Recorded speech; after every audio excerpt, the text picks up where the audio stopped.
¿Qué tal, amigos? Es un enorme gusto que nos acompañen en esta charla introductoria a Madama Butterfly de Giacomo Puccini. Giacomo Puccini es uno de los compositores más importantes en la historia del repertorio operístico y muchas veces cuando tenemos familiaridad con algún creador o con una serie de obras, no nos cuestionamos más el por qué resultan tan relevantes. Y es el caso además del título Madama Butterfly, un título que paradójicamente en su estreno constituyó un estrepitoso fracaso por varios motivos. Los iremos dilucidando aproximadamente en el transcurso de esta charla. Pero vamos a dar la bienvenida a Juliana Fessler. Juliana es directora de escena, ha hecho varios trabajos operísticos y emprende ahora, como podríamos decir en lenguaje taurino, un gigantesco toro de lidia que es Madama Butterfly. No porque sea una ópera que técnicamente en sí sea especialmente demandante en cuanto al aparato escénico, sí lo es en el terreno vocal, es una obra que requiere además de una enorme transparencia orquestal, pero en la índole, en el ámbito de la interpretación dramática, es una obra extraordinariamente demandante. Esto por muchos motivos. Ante todo, porque es una obra maestra construida casi como una filigrana y además con un contenido que una y otra vez debe ser revisitado, reexplorado, reexpuesto, replanteado, reformulado, para que podamos en un momento dado permitir que la obra de arte, al ser reinterpretada, tenga plena elocuencia.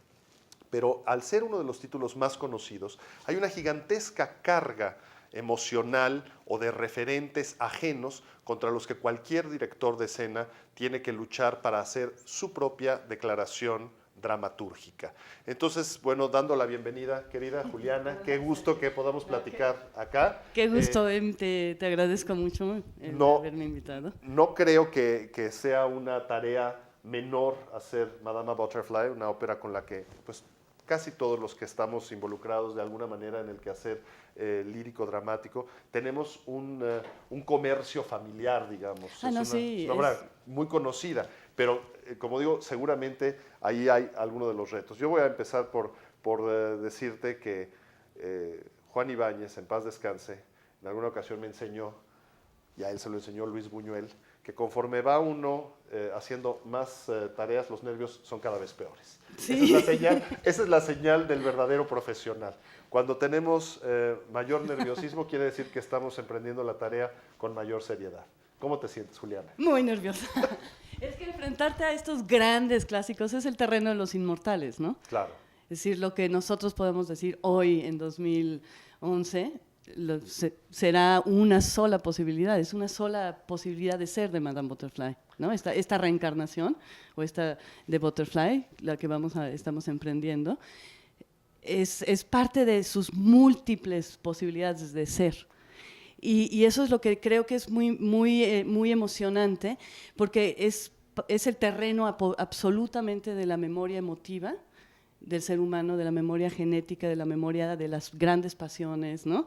De los grandes personas, no son personajes, son personas en el gran sentido de la palabra, que nos visitan de vez en cuando, como Frankenstein, ¿no? Como Hamlet en el teatro. Todo el mundo sabe o ha oído de Madame Butterfly, de Frankenstein, de Hamlet, todos, hasta en el último rincón del planeta, no te escapas, como no te escapas de los griegos. Sí, son referentes que de alguna manera constituyen una especie de terreno compartido, de lenguaje común, pero no se trata evidentemente de hacer lo mismo que siempre, porque no hay que hacer ni arqueología ni imitación. No. En este caso, yo creo que es importante que el público que sigue esta charla y que presenciará tanto en el Palacio de Bellas Artes cuanto en la divulgación que se haga a través de la televisión, de las funciones. Yo creo que es importante que sepa que la ópera es un arte interpretativa, no nada más en el terreno musical, sino también en el terreno escénico. Así como hay distintas versiones musicales a partir de una partitura, hay distintas interpretaciones dramatúrgicas que implica desde la concepción del espacio hasta la manera como se subraya la actuación o el significado de la gestualidad, de las palabras, etcétera, sin necesariamente sí, como... estar alterando el libreto. Exacto, no, el trabajo ha sido muy de filigrana, porque es de las grandes óperas en el sentido dramático, que no acaba nunca, no hay un solo minuto de descanso emotivo, ¿no? Cada silencio, cada momento musical tiene un sentido profundo, está ahí porque hay algo que está sucediendo, y entonces es esa música, como dicen, no hay desperdicio, ¿no? Cada compás es significativo y hay que oírlo claramente y significarlo y asumirlo. Y para mí, yo empecé a concebir Madame Butterfly pensando muy claramente, dije, en 1904, según yo, Puccini escribió esto para él estrenó y el libreto hubiera dicho época actual, ¿no?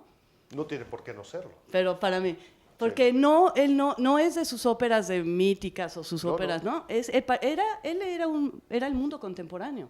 Efectivamente. Tal vez 1800, un poquito antes. Es lo que él se imagina sucedía en ese momento y sigue sucediendo. Vamos a hablar un poco más del contenido, vamos a hacer un pequeño corte y en el siguiente bloque vamos a ir abundando sobre estos conceptos de contenido dramatúrgico, de ubicación cronológica y desde luego de esta gigantesca carga emocional que nos ha comentado Juliana Fessler.